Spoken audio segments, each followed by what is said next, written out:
Welcome back, and welcome to Dumbbell Madness. As the name would suggest, today we use dumbbells and dumbbells only. No machines, no cables, no barbells, just dumbbells. Let's begin.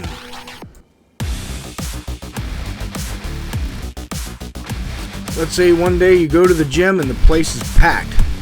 There's a line of people waiting to use the equipment. Well, that's okay, there's always dumbbells. There's a lot you can do with dumbbells, and this workout will prove that. Of course, with this ease of access comes one caveat. You have to maintain absolutely perfect control and form.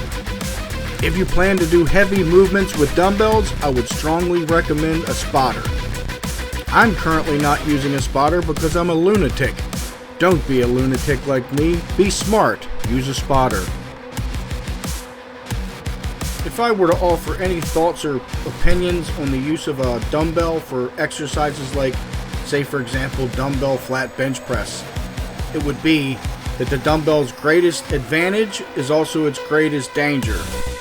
Dumbbells will allow for a much greater stretch than a barbell, and therein lies the danger. An extreme muscle stretch under heavy tension can actually lead to muscle tearing.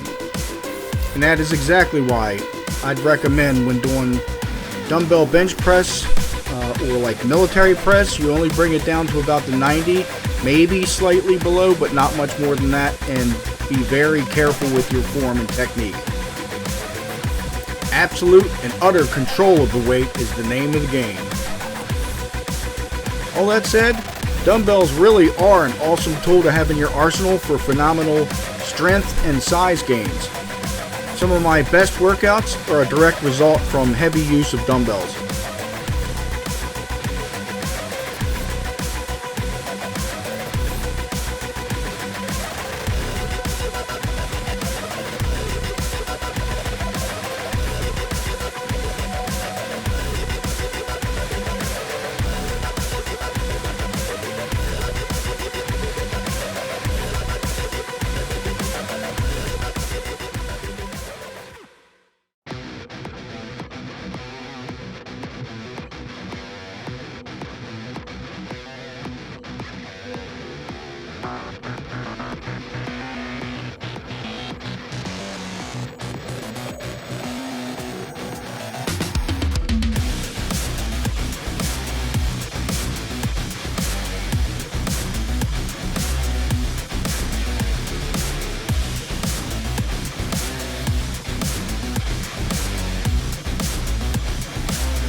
I've said this before, but I'll say it again and again and again.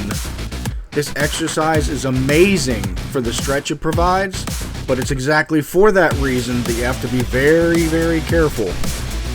If your form with this exercise isn't perfectly strict, this can and will cause injury. But if you laser focus in on the form with this exercise, it's really hard to beat with the soreness it'll provide.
There are those who would recommend against this exercise for two reasons. One, because exercises like the bench press or military press work the anterior or front head of the deltoid. And two, because this can potentially injure your rotator cuff. As to the first point, I agree. Bench press and military press do work the front or anterior head of the deltoid. I just feel I like this to get a little extra. And as to the second point, I feel that if I bend my elbows, I really don't feel it in the ball and socket joint and rotator cuff. I guess this exercise is just a personal preference, whether you like to do it or not. I feel it's helpful to lean forward a little bit to put a little extra stress on that head of the deltoid.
From what I've read, this exercise has a pretty high potential for causing injury.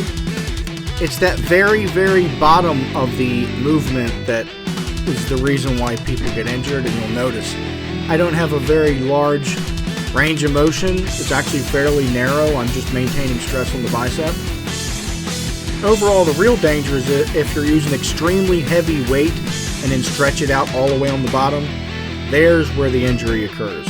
I think as long as you're using relatively moderate weight, you can pretty much do a full range of motion.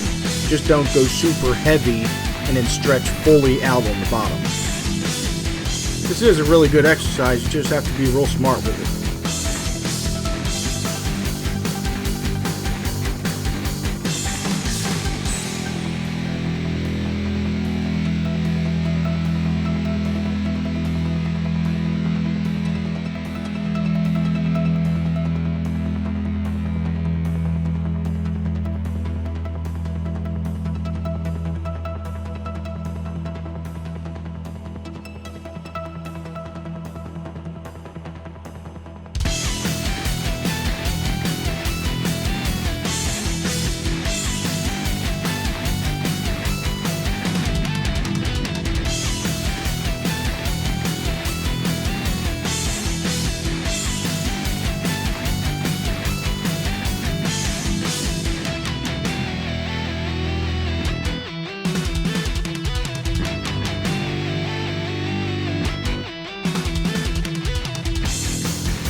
This is another one of those exercises that work areas that you normally don't use, so expect to be sore the next day.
And that'll do it for this workout.